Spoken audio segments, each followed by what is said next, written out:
ஓம் நம சிவாய. சிவபெருமான் 8 விதமான வீர செயல்களை செய்து அடியவர்களை காத்த இடங்கள் அட்டவீரட்டான ஸ்தலங்கள் என்று வழங்கப்படுகிறது. அந்த 8 ஸ்தலங்களையும் நாம் இன்றைக்கி பார்க்கலாம். நமக்கு உடம்பு வியாதி கஷ்டத்தில் ரொம்ப சிரமப்பட்டுருக்கோம். நல்ல அடியவர்களாக இருந்து ரொம்ப சிரமத்துக்கு ஆளாகிறவங்க, உடல் ரீதியாக மன ரீதியான அழுத்தத்தில் இருக்கக்கூடியவங்களுக்கு அந்த அழுத்தங்களையும் உடல் உபாதையும் தீர்த்து வைத்து நல்லருள் செய்யக்கூடிய மிக சிறந்த ஸ்தலங்கள் 8 ஸ்தலங்கள். இது புராண தொடர்புடையது. இந்த 8 ஸ்தலங்களில் எல்லாருக்கும் தெரிஞ்ச ஒரு ஸ்தலம் திருக்கடையூர் அபிராமி. சீர்காழியிலேருந்து காரைக்கால் போகிற ரோட்டில் இருக்கக்கூடிய திருக்கடையூர் அபிராமி. இந்த ஸ்தலத்தில் காலசம்ஹாரம் காலனை அழித்து மார்கண்டேயனை காப்பாற்றியது நமக்கு எல்லாரும் தெரிஞ்ச ஒரு கோவில். அது தவிர 8 கோவில் நமக்கு மொத்தமாக 8 கோவில் இருக்கும். அட்டவீரட்டான ஸ்தலங்கள்னு பேர். நம்ம விழுப்புரத்துலேருந்து ஆரம்பித்து மயிலாடுதுறை வரைக்கும் ட்ராவல் பண்ணினோன்னா அந்த இடங்களுக்குள்ளே இந்த 8 கோவிலை தரிசனம் பண்ண முடியும் 2 நாளில். முதல்ல நம்ம அட்டமூர்த்திகள், அட்ட வீரட்டானம் அப்படின்றதுக்கு முன்னாடி அஷ்டமூர்த்திகள் இந்திரன், யமன், வருணன், குபேரன், அக்னி, நிருத்தி, வாயு, ஈசானன்.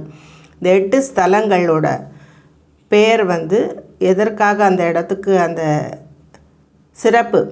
காலனை அழித்தது திருக்கடையூர், மன்மதனை எரித்தது திருக்குறுகை, திரிபுரம் எரித்தது திருவதிகை, அந்தகாசுர வதம் நடந்தது திருக்கோவிலூர், ஜலந்தரன் வதம் நடந்தது திருவிற்குடி, யானையின் தோல் உரித்தது திருவழுவூர், பிரம்மனின் தலையை கொய்தது திருக்கண்டியூர், தட்சனின் யாகம் அழித்தது திருப்பரியலூர்.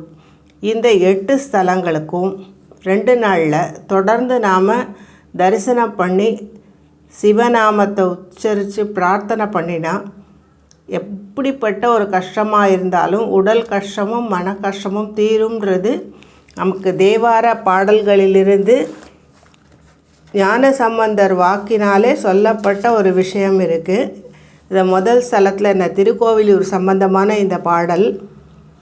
உள்ளத்தீரே போதுமின் உறுதியாவது அரிதிரேல், அள்ளல் சேற்றில் காலிட்டு அங்கு அவலத்துள் அழுந்தாதே, கொள்ளப்பாடு கீதத்தான் குழவன் கோவலூர் தன்னில், வெள்ளத்தாங்கு சடையினான் வீரட்டானம் சேர்துமே. சம்பந்தர் தேவாரத்தில் இந்த பாடல் இருக்குது. அதனால் நாம் ஒவ்வொரு ஸ்தலத்துக்கும் தரிசனம் பண்ணும்போது திருக்கடையூர், திருக்குறுகை, திருவதிகை, திருக்கோவிலூர், திருவிற்குடி, திருவழுவூர், திருக்கண்டியூர், திருப்பரியலூர். இதில் திருக்கோவிலூர் விழுப்புரத்துலேருந்து ரொம்ப பக்கம்.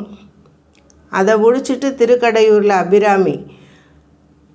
அந்த 2 ஸ்தலமும் ரொம்ப சுலபமாக எல்லாருக்கும் சேர முடியும். மற்றது மயிலாடுதுறையில் தங்கி மயிலாடுதுறை கும்பகோணம் வழித்தடலில் அமைஞ்சிருக்க இந்த கோவில்களை நாம் தரிசனம் பண்ணுற ஒரு வகையில் அனைத்து விதமான கஷ்டங்களும் தீர்ந்து சிவனருளால் அவனருளாலே அவன் தாழ் வணங்கி என்பது போல் அந்த அருளினால் நாம் துன்பம் நீங்க பெற்று உய்வோமாக. ஓம் நம சிவாய.